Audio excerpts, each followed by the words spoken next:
का हमारा अगला सवाल स्क्रीन पे, गलत साबित करो 1 लाख रुपए पाओ। श्री राम व श्री कृष्ण जी का धर्म हिंदू था। जी हां, यदि आप ये साबित कर देते हैं कि श्री राम और श्री कृष्ण जी का हिंदू धर्म था, या उनका जन्म हिंदू धर्म में हुआ था, या उनके माता पिता हिंदू थे, या उनके पूर्वज हिंदू थे, तो आप 1 लाख रुपए घर बैठे प्राप्त कर सकते हैं। यदि किसी भी धर्म ग्रंथ में, यदि रामायण में, रामचरितमानस में, चारों वेदों में, गीता जी में, यदि आप ये साबित कर दो कि श्री रामचंद्र जी का धर्म हिंदू था, 1 लाख रुपए आप पा सकते हैं घर बैठे। और यदि आप साबित नहीं कर सकते हैं तो अपने धर्मगुरुओं से पूछिए, जिन गुरुओं की आपने शरण ले रखी है, जिनको आप पूर्ण ज्ञानी मानते हैं, जो आपको मीठी मीठी कथा और कहानियां सुनाते हैं, जिनको आप हजारों लाखों की संख्या में दान धर्म करते हैं, तो ऐसे समय में भी यदि आपके गुरुजी आपके काम नहीं आए तो कौन से दिन काम आएंगे।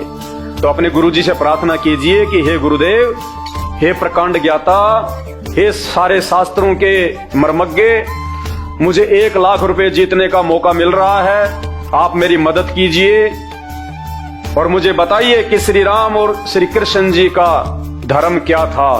वो हिंदू धर्म से थे, मुसलमान धर्म से थे, जैन धर्म से थे, बौद्ध धर्म से थे, ईसाई धर्म से थे, या सिख धर्म से थे। और यदि वो कहते हैं कि श्री राम और श्री कृष्ण जी का कोई धर्म नहीं था, तो फिर हम इन भगवानों को हिंदू धर्म से जोड़ के बार बार क्यों हम इनका हवाला देते हैं कि जय श्री राम, भारत को हिंदू राष्ट्र बनाएंगे, जय श्री राम, भारत को हिंदू राष्ट्र बनाएंगे। जब श्री रामचंद्र जी का धर्म ही हिंदू नहीं था, तो पहले ये तो पता कर लो कि श्री रामचंद्र जी का धर्म क्या था। तो आप कोशिश कीजिएगा श्री राम और श्री कृष्ण जी के धर्म के विषय में। यदि आपके धर्मगुरु आपकी मदद कर देते हैं और किसी भी शास्त्र में ये दिखा देते हैं, चारों वेद में, गीता जी में, महर्षि वाल्मीकि के द्वारा रचित वाल्मीकि रामायण में, रामचरितमानस में, कि श्री रामचंद्र जी हिंदू धर्म से थे, तो आप 1 लाख रुपए जीत सकते हैं। और यदि वो साबित नहीं कर पाते हैं तो क्यों फिर आपस में हिंदू मुस्लिम के झगड़ों में पड़े हो? क्यों आपस में एक दूसरे से बैर भाव रखते हो? क्यों एक दूसरे को अपना शत्रु समझ रहे हो? जब त्रेता युग में और द्वापर में कोई धर्म था ही नहीं, ना कोई हिंदू धर्म था, ना कोई मुसलमान धर्म था, ना कोई सिख धर्म था, ना कोई जैन धर्म था, ना कोई बौद्ध धर्म था, फिर क्यों आपस में आज हम धर्म के नाम पे आपस में लड़ाई कर रहे हैं? हम बटे हुए हैं, क्यों मूर्ख बन रहे हैं? जब हम इंसान हैं तो क्यों फिर धर्म के नाम पे बटे हुए हैं? तो भाई और बहनों, इस विषय में भी आपको पूरी आध्यात्मिक जानकारी, जीव हमारी जाति है और मानव धर्म हमारा, हिंदू मुस्लिम सिख ईसाई धर्म नहीं कोई न्यारा, ये नारा है संत रामपाल जी भगवान का, जो अपने आध्यात्मिक ज्ञान के द्वारा अपनी समर्थता से आने वाले समय में पूरे विश्व को एकजुट करेंगे, सभी जाति और धर्मों को एक मंच पे लेके आएंगे। उसके बाद ना कोई धर्म रहेगा, ना कोई जाति रहेगी। जब हम आध्यात्मिक ज्ञान से परिचित हो जाएंगे, जब हम अपने ही धर्म ग्रंथों से, सदग्रंथों से, गीता और वेद से जब हम पूर्णतया परिचित हो जाएंगे कि ना कोई धर्म था, ना कोई जातियां थी, ना भगवान ने कोई धर्म बनाया, ना कोई जातियां बनाई, ये केवल हमारे मनमुखी नकली धर्म गुरुओं की सोच है, जिन्होंने हमारे को आपस में बांटने के लिए ये षड्यंत्र रचा हुआ है। एक भाई को दूसरे भाई का इन्होंने दुश्मन बना दिया, तू हिंदू, तू मुस्लिम, तू सिख, तू ईसाई।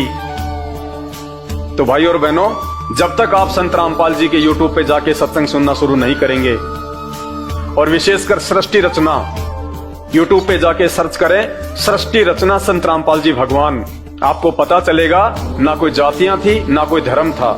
और आने वाले समय में संत रामपाल जी के सानिध्य में इस पूरे विश्व में ना कोई जातियां रहेंगी, ना कोई धर्म रहेगा, केवल एक मानव धर्म होगा।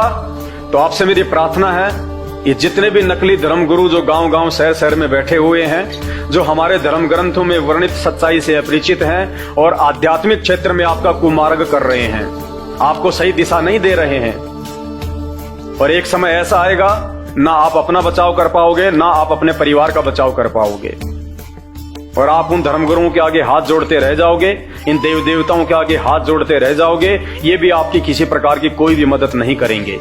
क्योंकि आपकी भक्ति सही नहीं है। आप उस एक पूर्ण परमात्मा की भक्ति नहीं कर रहे जो हमारे सभी संकटों का निवारण करने में सक्षम है। तो YouTube पे जाके सर्च करें सृष्टि रचना संत रामपाल जी भगवान।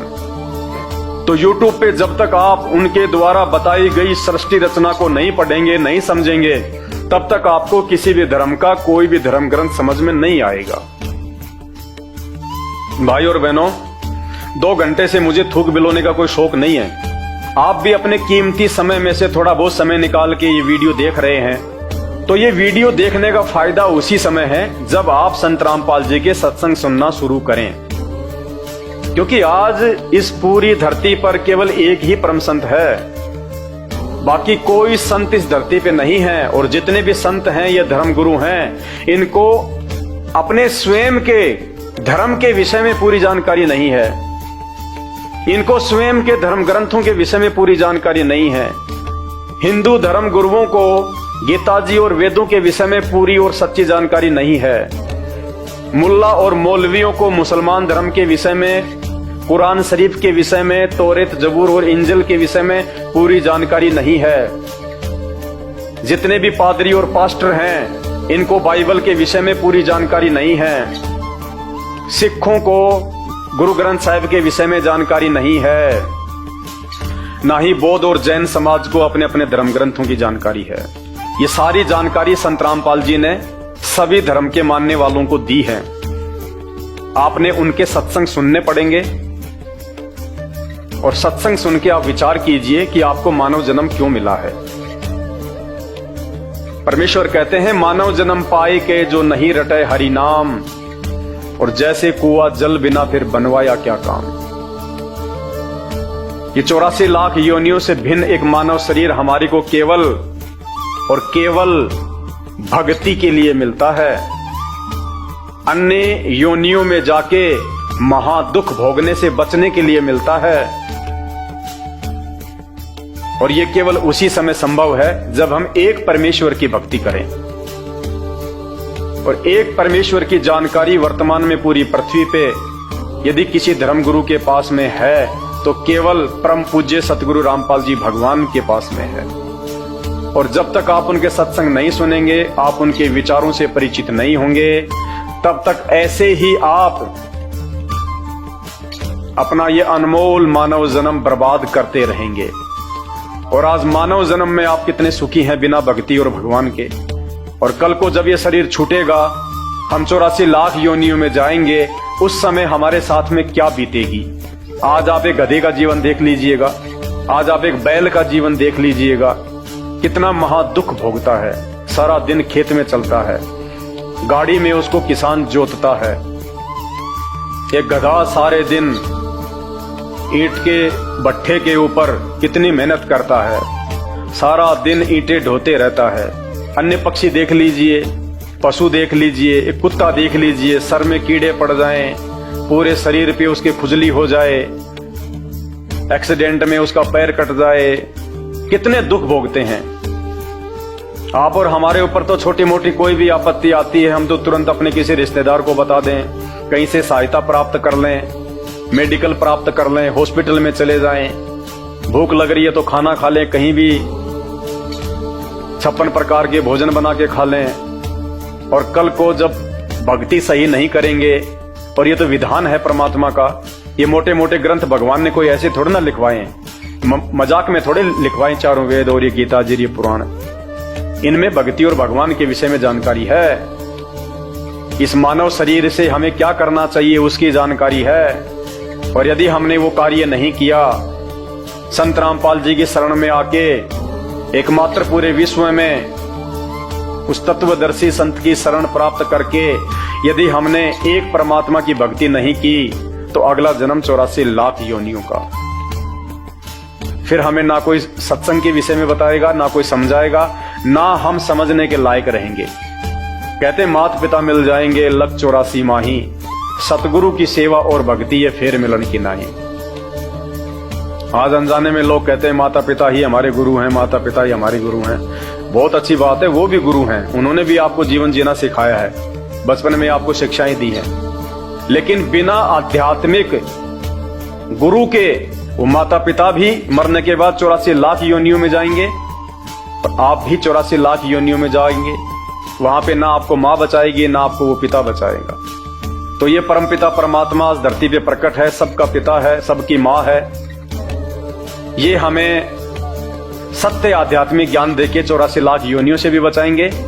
और इस शरीर में रहते सहते यदि हमारे ऊपर कोई संकट आना होगा, कोई परेशानी या कोई दुख आना होगा, हमारे कोई प्रारब्ध का, हमारे कोई पूर्व जन्मों के कुकर्मों का, उसको भी संत रामपाल जी अपनी भक्ति से काटने में समर्थ हैं। आपके ऊपर वो कष्ट नहीं आने देंगे यदि आप उनके मर्यादा में रह के भक्ति करेंगे। तो मेरी केवल आपसे विनती है, आपसे प्रार्थना है, मैं आपको केवल समझा ही सकता हूं, बता ही सकता हूं, जानकारी ही दे सकता हूं। बाकी प्यास आपको होनी चाहिए, भूख आपको होनी चाहिए, तभी आप उस चीज को प्राप्त जो है वो कर पाएंगे। तो आज के वीडियो में केवल इतना ही। आगे फिर परमपिता परमेश्वर के आशीर्वाद से आप सभी भाई बहनों के मार्गदर्शन के लिए वीडियो आते रहेंगे।